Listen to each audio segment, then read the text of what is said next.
त्याच्या आतमध्ये 2 थडगे आहेत. एक मोठं आहे ते अफजल खानचं, छोटं त्याचा बॉडीगार्ड सय्यद बंडा. तिकडे हे बरंचसं अतिक्रमण झालं होतं म्हणून 2016 आपण ती बंद केली होती. पण 2022ला मुख्यमंत्री एकनाथ शिंदे आपल्या जवळचे झाले. त्यांनी आपल्यासाठी महत्त्वाची 2 कामं केली. एका दिवसामध्ये ते अतिक्रमण हटवलं आणि गड किल्ल्यानं फंडिंग चालू केली. तिथे आपण आता शिवसृष्टी अफजल खानला मारलेल्या देखावा राजांचं स्मारक बांधणं म्हणून गव्हर्नमेंटने ते बंद केलं. बघा तिथून तुमची गाडी आलेली आहे. दिसली का गाडी तिथून? ते आता सध्या पाहायला येत नाही. त्याचं तुम्हाला कारण सांगतो पुढे. पायऱ्यांच्या बद्दल आपण चालू करू. फक्त आता तुम्हाला मुद्दा लक्षात आला म्हणजे माहिती कळेल तुम्ही. तो खाजगी मालकीमध्ये आहे. म्हणजे छत्रपती शिवाजी राजांचे 13वे वंशज आहेत. नाव श्रीमंत छत्रपती उदयनराजे भोसले. सातारला राहतात. त्यांच्या खाजगी मालकीमध्ये किल्ला आहे. त्यामुळे तुम्हाला इथे आपण कोणताही टॅक्स ठेवला नाही, गाडीला टॅक्स नाही, फिरणं सगळं फ्रीमध्ये आहे. आणि आम्ही लोक सुद्धा किल्ल्याच्या आतमध्ये 20 कुटुंब राहतो. पूर्वीपासून राहणारे मावळ्यांचे वंशज. आता आमची 13वी पिढी या किल्ल्याच्या आतमध्ये चालू आहे. तर रायगडच्या पूर्वेला महाबळेश्वरच्या पश्चिमेला सह्याद्रीच्या ओठात आणि जावलीच्या घाटात एक उंच उंच शिखर आकाशी झेप घेत उभं होतं. एका गरुड नजरेनं त्याला हेरलं, तटबंदीचा मुकुट चढवला आणि नाव दिलं किल्ले प्रतापगड. या किल्ले प्रतापवती मी छत्रपती शिवाजी राजांचा मावळ्यांचा 13वा वंशज संदीप गोविंद जाधव आपले सहर्ष स्वागत करतो. उभेच राहून सांगेन गाथा शिवरायांच्या पराक्रमाची, आठवण करून देईन मराठ्यांच्या इतिहासाची. इथल्या मातीचं ढेकूळ जरी तुम्ही पाण्यात टाकलं तरी तवंग उठेल तो इतिहासाचाच. राजांनी खरं तर किल्ला बांधला कशासाठी?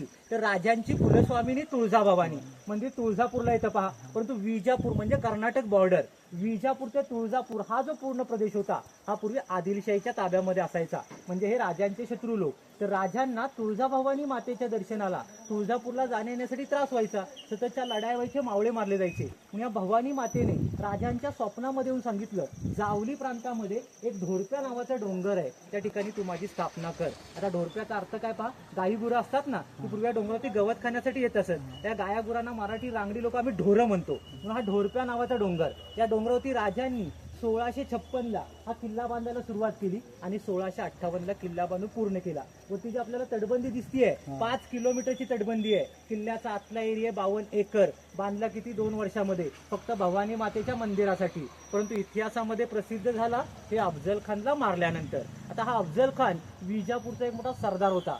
उंचीने म्हणाल तर 7.5 फुटाचा माणूस. ताकद एवढी जबरदस्त होती की हत्तीला पण एकटा ढकलत नेऊ शकत होता. आणि त्याचं कुटुंब सुद्धा अतिशय छोटं कुटुंब होतं. त्याला 64 बायका आणि 43 मुलं होती. छोटं कुटुंब, सुखी कुटुंब. असा हा अफजल खान राजांना मारण्यासाठी निघाला होता. त्याने काझीला बोलवलं, विचारलं, मी या राजांना मारायला चाललोय तर मला एक योग्य दिवस सांग. काझीने सांगितलं, खान साहब आप राजे को मिलने के लिए मत जाइए, आपके बुरे दिन आप मारे जाओगे. त्या अफजल खानाला इतका प्रचंड राग आला, त्या काझीची एकच मुस्कटा दिली आणि काझीला जागच्या जागी मारून टाकलं. त्या 64 बायकांपैकी आवडती बायको पुढे आली, म्हणाली, खान साहेब तुम्ही तिकडे गेलात, काही दगाफटका झाला तर आपल्या कुटुंबाचं काय होणार? त्या बायकोला एकच मुस्काटा दिली आणि महालामध्ये मारून टाकलं. 1 तासामध्ये याल परत. महाला 1 तासामध्ये परत या. महालामध्ये मारून टाकली.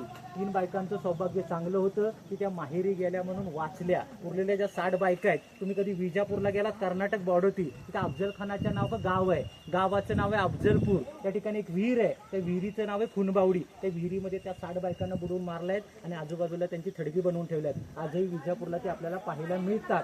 असा क्रूर कपटी अफजल खान राजांना मारण्यासाठी 40,000ची फौज घेऊन विजापूरहून निघाला. येता वाटेमध्ये तुळजापूर, पंढरपूर ही जी काही हिंदूंची मंदिरं दिसतील ती उद्ध्वस्त करत निघाला. कारण याला माहिती होतं राजे हे थोडे धार्मिक स्वभावाचे व्यक्ती आहेत. समजा जर मी यांची मंदिरं उद्ध्वस्त केली ते कोणत्या किल्ल्यामध्ये असतील तर मोकळ्यामध्ये आपले युद्ध करतील. पण तू राजांना माहित होतं खुल्या मैदानामध्ये अफजल खानाशी आपला निभावच होणार नाही, कारण त्याची फौज आहे जास्त आहे, ताकद आहे जास्त आहे. म्हणजे सर्व करत करत अफजल खान वाईमध्ये येऊन पोचला. तुम्ही लोकांनी येताना वाई शहर पाहिलं असेल, पाचगणीच्या खाली. कोकणातून आलात का माहेश्वरकडून आलात? वाई शहर आहे. त्या ठिकाणी आल्यानंतर राजांनी आपल्या वकिलामार्फत त्याला एक पत्र पाठवलं. राजांच्या वकिलाचं नाव आहे गोपीनाथ पंत गोकील आणि अफजल खानाच्या वकिलाचं नाव आहे कृष्णाजी भास्कर कुलकर्णी. पत्रातला मजकूर काय लिहून घेतला की तुम्ही मला काकासारखे आहात, तुमच्या अफाट फौजेचा मला अनुभव आहे आणि ज्याप्रमाणे आपण विजापूर या ठिकाणी मला भेटण्यासाठी आलाय तसं जावली प्रांतामध्ये मी किल्ला बनवलाय, त्याच्या पायथ्याला मला येऊन भेटा. आता या अफजल खानला माहित होतं खरं तर राजांना मारायला आपण एवढ्या दूरवर आलोय, जर समोरूनच निमंत्रण देत आहेत तर जायला काहीच हरकत नाही. राजांनी अफजल खानला भेटायचं मान्य केलं आणि दोघांमध्ये दिवस ठरला 10 नोव्हेंबर 1659. 10 नोव्हेंबर 1659 इंग्रजी कॅलेंडरनुसार. मराठीतला महिना होता मार्गशीर्ष शुद्ध सप्तमी, शके 1581, वार होता गुरुवारचा आणि होती दुपारची 12ची. राजा आणि अफजल खानची भेट ठरली. दोघांमध्ये नियम काय ठरले की आपल्या दोघांवर आपले 10 अंगरक्षक येणार आणि आपापले वकील राहणार. राजांनी आपल्यावर आपले 10 अंगरक्षक घेतले. संभाजी कावजी कोंडाळकर, जीवा महाले, सिद्धी इब्राहिम, काताजी इंगळे, एसाजी कंग, कोंडाजी कंग, कृष्णाजी गायकवाड, सुरजी काटक, विसाजी मुरंबक आणि संभाजी करवर. परंतु अफजल खानने आपल्या ताकदीच्या गुर्मीमुळे आपल्यावर एकच अंगरक्षक घेतला, त्याचं नाव आहे सय्यद बंडा. आणि हा अफजल खान या दोघांचा जो इतिहास होता हा राजांना पूर्वीपासून माहित होता. हा अफजल खान काय करायचा, कोणत्याही राजाला भेटीच्या कारणाने बोलवायचा, मिठीमध्ये घ्यायचा आणि तिथंच आवळून मारायचा. कारण 7.5 फुटाचा ताकदवर माणूस, त्याच्या मिठीतून कुणी सुटत नव्हतं. आणि सय्यद बंडाची खासियत काय, 10 फूट दूर माणूस पाहिल त्याला उडी मारून दानपट्ट्याच्या एका घावामध्ये कापायचा. तेवढी त्याची नजर तीच नव्हती. हे राजांना माहित असल्यामुळे त्या दोघांना भेटायला जाण्याअगोदर राजांनी आपलं स्वतःचं संरक्षण करून घेतलं. म्हणजे राजे जो अंगरका घालायचे त्याच्या आतमध्ये चिलखत घातली, डोक्याला बांधतात त्याला मंदिला म्हणतात, त्याच्या आतमध्ये जिरटोप घातला. आणि राजांनी युद्धासाठी शस्त्र बनवलंय, त्या शस्त्राचं नाव आहे वाघ नख. म्हणजे लोखंडाची 4 नखं असतात आणि वरच्या बाजूला अंगठ्या असतात, समोरच्यांना समजून येत नाही. अशा प्रकारे तयारीमध्ये त्याला भेटण्यासाठी खाली गेले. तिकडे एक सुंदर शामियाना बनवला होता, आतमध्ये अफजल खान आणि सय्यद बंडा बसला होता. आता राजांना माहिती होतं आपल्याला अफजल खानची जास्ती भीती नाही, या सय्यद बंडाची आहे. त्याची 10 फुटावरची नजर तीक्ष्ण आहे, आपल्या प्रत्येकावरती लक्ष ठेवणार. म्हणून राजांनी त्या ठिकाणी नाटक केलं. अफजल खानला सांगितलं जसं मी तुला घाबरतोय त्याच्या कितीतरी पटीने सय्यद बंडाला घाबरतोय. हा जर शामियानाच्या बाहेर गेला तरच मी भेटायला आतमध्ये येईन, नाही तर मी किल्ल्यावरती परत चाललोय. आता या अफजल खानला वाटलं असं तर राजांचा जो खेळ आहे 5 ते 10 मिनिटांमध्ये मी संपवणारच आहे. परंतु आपल्या अंगरक्षकाच्या कारण ते किल्ल्यावरती परत गेले तर 2-3 दिवस जातील यांना विनवणी करायला. त्यापेक्षा आपल्या अंगरक्षकाला 5 मिनिटं बाहेर ठेवलं तर राजा आपलं काही करू शकत नाहीत. अफजल खानने सय्यद बंडाला बाहेर पाठवलं आणि राजे त्याला भेटायला आतमध्ये गेले. आता अफजल खानची उंची होती 7.5 फूट आणि राजांची उंची होती 5.25 फूट. आता 7.5 फूटवाला माणूस 5.25 फुटाच्या माणसाला भेटतोय म्हणजे छातीवरती लागणार. त्याच गोष्टीचा फायदा घेऊन अफजल खानने राजांचं शिर आपल्या डाव्या बगलेमध्ये दाबलं, वरून कट्यारीचा वार केला. राजांचा अंगर कपाट लाचलं, चिलखत असल्यामुळे ते बचावले. आता ज्याने आपला वार केलाय त्याला पण उत्तर दिलंच पाहिजे. मग वाघ नखांच्या साह्याने अफजल खानचं पोट फाडलं. पोट फाडल्यानंतर अफजल खान दगा दगा म्हणून ओरडला. कृष्णाजी भास्कर बाहेरून धावत आला, राजांवर वार केला. या संधीचा फायदा घेऊन सय्यद बंडा राजांवर दानपट्टा चालवणार. तो जीवा मालेने सय्यद बंडाचा हात वरच्या वर उडवला आणि इतिहास कडाडला, होते जीवा म्हणून वार केले.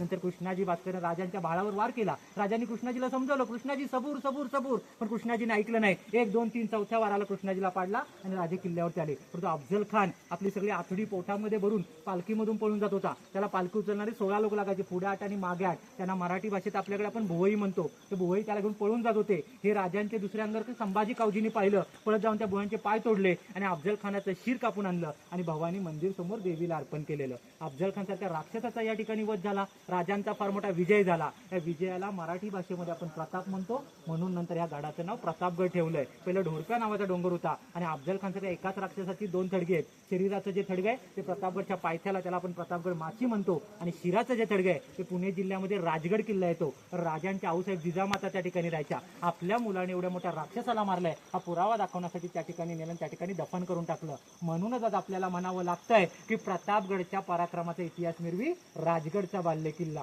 कारण त्याला राजगडच्या बाल्य किल्ल्याच्या उजव्या बाजूला दफन केलेलं आहे. तिथे समोर बघा एक छोटीशी गुहा दिसते, सगळ्यांनी बघा इथे पत्र ठेवलं आहे आतमध्ये, बघा इकडे आतमध्ये, उजव्या साईडला बघा आतमध्ये छोटीशी दिसते का, दिसली का सर्वांना?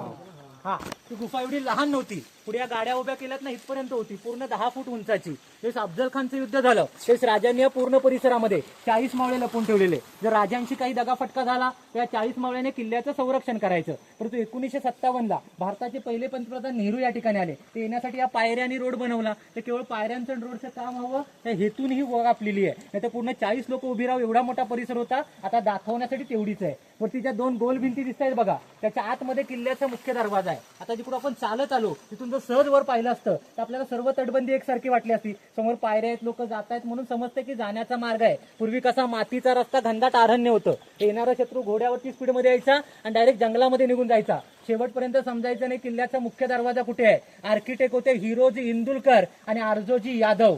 2 लोकांच्या देखरेखीखाली 2 वर्षामध्ये किल्ला बांधलाय. किल्ल्याला वेढा देणारा वेढा वेल अशी या किल्ल्याची रचना आपण वर जाऊन पाहणारच आहे. म्हणूनच म्हणतोय की फिक्र ना करो ये नादा, ये तो शिवा का अखाड़ा है जिन्होंने अफजल को एक ही दम में उखाड़ा. चला, बोला छत्रपती शिवाजी